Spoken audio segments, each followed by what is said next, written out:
I call this project the Italian Mafia project because two of my co-authors, Bruno Cirillo and Stefano Bresci, are both Italians.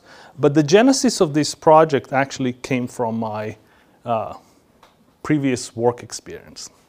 So, as some of you know, I was a headhunter and a consultant in the Israeli Silicon Valley, where I worked with a lot of young entrepreneurial firms, from helping them to build their business model to helping them identify the talent to really build and grow their business. So many of the insights that I'm going to share with you come from that experience of trying to recruit talent to these high tech companies that are just starting. Okay, so because they record the first 10 minutes, I'm going to kind of summarize the paper. So we can agree that employees are kind of repositories of organizational knowledge. As they move from one organization to another, they kind of take important pieces of knowledge, and that can create depletion, knowledge depletion in the former employers, essentially stealing critical knowledge one employee at a time. So, you know, turnover is very, very hurtful to organizations. Yet we know that individuals vary in their value, both to the current employer and in the market.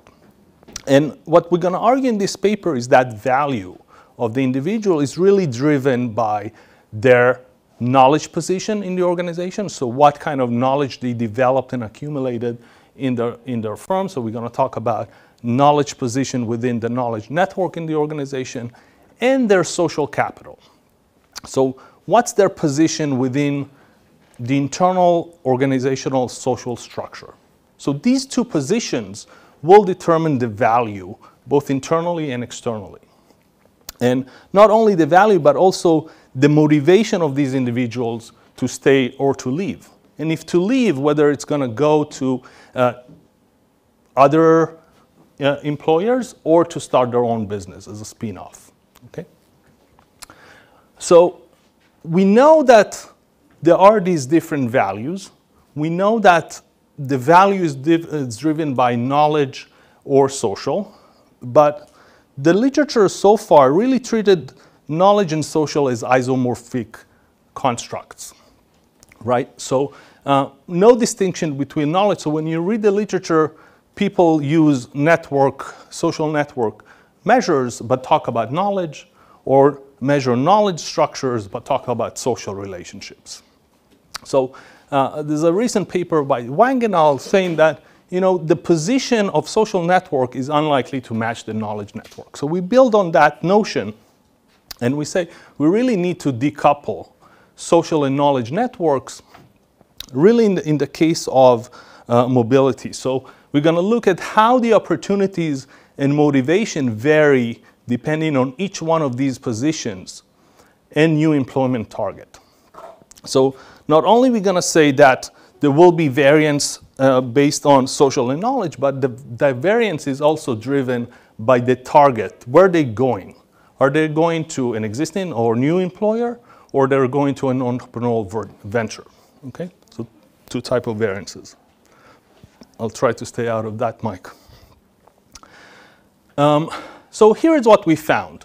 Okay, so first we kind of identify these positions, and what we're doing in the paper deeper is really contrasting between the social network literature and the technology innovation network. So social network literature says that embedded individuals, those individuals that are highly embedded in their network, are less likely to move. Building on technology innovation literature, we're actually saying that that actually motivates them. So the more embedded I am in the network, the more likely I am to go to a new employer, but less likely to start my new company. Okay? Now, the silver lining in this paper is that individuals who are in critical position in the knowledge network, those that posing the greatest risk to the company should they leave, but providing greatest opportunistic motivation for the individual, are actually less likely to leave. But surprisingly, they're even less likely to go to a spin-off.